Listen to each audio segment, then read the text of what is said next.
Hi, I'm Analia Pucciarella, and welcome to Brightly Becoming. This is a podcast about faith, healing, and becoming the person that you were created to be. It's about the seasons that stretch us, the moments that strip us down, and the quiet, often unseen work of rebuilding stronger, wiser, and more rooted than before. Here, we talk about navigating health struggles in your 20s, trusting your body instead of fighting it, caring for your mind, and regulating your nervous system. This is a space to slow down, to breathe, to feel seen and understood, to reconnect with your faith, and to let your body feel like home again. Whether you're walking through a painful season or simply longing to live a more intentional, grounded life, this space is for you, and I'm so glad you're here. Welcome to Brightly Becoming. Hi, you guys. I'm going to be honest and tell you that this isn't the episode I originally thought I was going to record. My grandma passed away just recently, and I've been putting pressure on myself to turn this episode into something beautiful and articulate and just worthy of being shared. But the truth is, I'm just grieving, and grief doesn't always organize itself into a clean outline.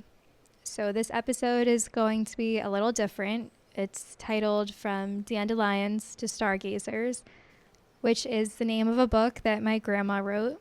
And I love that title so much because it feels like her. It feels like her life. It feels like the way she moved through the world.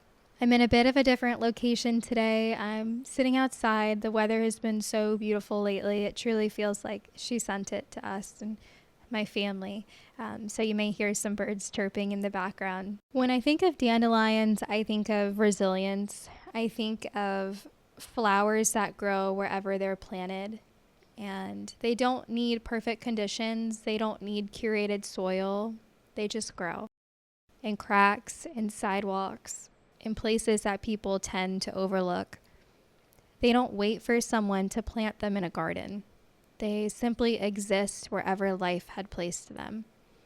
And when I think of stargazers, I think of those big open lilies, the kind that bloom fully, the kind that fill a room with their presence, the kind that don't apologize for being what they are. And somehow, she was both. Resilient and gentle, steady but vibrant, quietly strong in this way that didn't ever demand attention from anyone. And over the last week, I've found myself thinking about really small memories.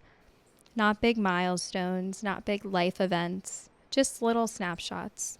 Butter pecan ice cream cones on the porch, watching the hummingbirds hover over the feeder. Just summers that felt slow and like you didn't need to be anywhere else. No rush, no agenda, just presence. And when I picture those memories, I can imagine the air feeling like summer. The way the hummingbirds would move so quickly you almost couldn't track them with your eyes. The way she would just sit and watch them like it was the most normal thing in the world to pause and appreciate something so small. And that's something I realize now that she taught me without ever having to say it, to notice things, to slow down enough to see them. I also think about playing poker at the kitchen table and how every poker game we played, there was about a 95% chance that she was going to win. Somehow she always knew exactly when to bet and when to fold. And there were several times she walked away with the whole pot and all of my cousins and I's money. But you know, it just even more than that, I remember how much she loved those moments, the laughter around the table, the feeling of everyone being together. Those kind of moments just shape a family, and they shape you without even realizing it. And then there's the kitchen, and the kitchen might be one of the places I associate her with the most. There was powdered sugar on the counter, measuring cups clinking together, the warmth from the oven just filling the entire house, especially around Christmas. Every year around Christmas time, we would make 12 dozen pizzelles. Yes, 12 dozen, which now that I'm older, I realize is kind of insane. But if you don't know what pizzelles are, they're an Italian cookie, and it's been a tradition in my family for years now. But the stacks of cookies would slowly build higher and higher on the counter as she created just new layers with the parchment paper. And somehow by the end of it, we'd end up splitting the last dozen and finding excuses as to why it was missing from the box. Those were the ones that didn't quite make it into the cookie boxes. I remember being little and pulling up a bar stool to the counter so I could help, or at least feel like I was helping. I would watch every move that she made, and I would watch the way that she measured things without really needing to measure them anymore. And I wondered how she knew exactly when something was done. There was this kind of rhythm to it. Her kitchen felt warm, predictable, and safe. And the strange thing about grief is that none of those moments felt monumental to me at the time. They felt ordinary. Just another afternoon. Just another dessert. Just another game at the table. But some people shape you slowly, through ordinary afternoons, through shared desserts, through laughter at the kitchen table, through the simple way they look at you, through showing up again and again and again. And that kind of love roots itself into you without you realizing it. The visitation was a couple days ago, and the funeral was yesterday as I'm recording this. And walking into those spaces is such a strange experience because you're surrounded by these people who loved the same person you loved. And there's people sharing stories, people hugging one another, people remembering little details about her life that you may not have ever known. It's heavy, yet also beautiful at the same time because you get to see the ripple effect of someone's life. I got to see all the people that she touched, all the ways that she mattered, and something that was really special for me was that I was able to sing in church at her funeral. That moment meant so much to me. I was standing there in a place that I knew meant something to both her and I.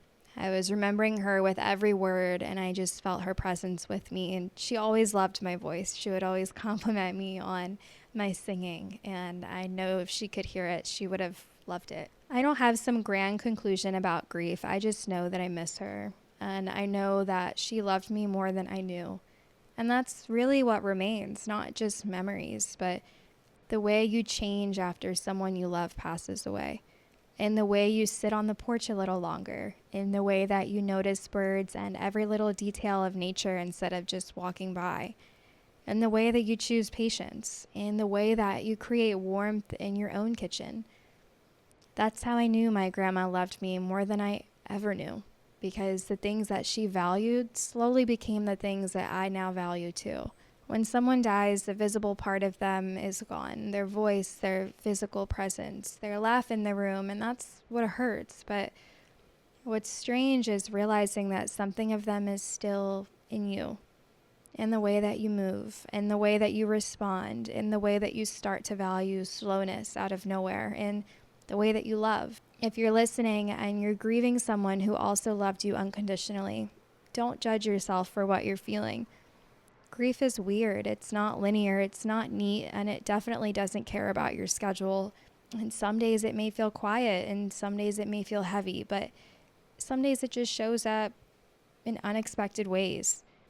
And at the end of the day, grief usually just means one thing. It's that you loved someone and that love mattered to you. From dandelions to stargazers, from resilience to beauty, from presence to memory. I don't know exactly what the next few weeks will feel like in future episodes, but I just know that what she planted within me all these years hasn't disappeared solely because she's gone now. The roots are still there, and I think that's what love really does. It stays, even when the person isn't physically here anymore. Thank you for meeting me where I was today and just allowing this to be a quieter episode. Thank you so much for listening. Please remember you are not behind. You are still becoming, and I'll talk to you soon.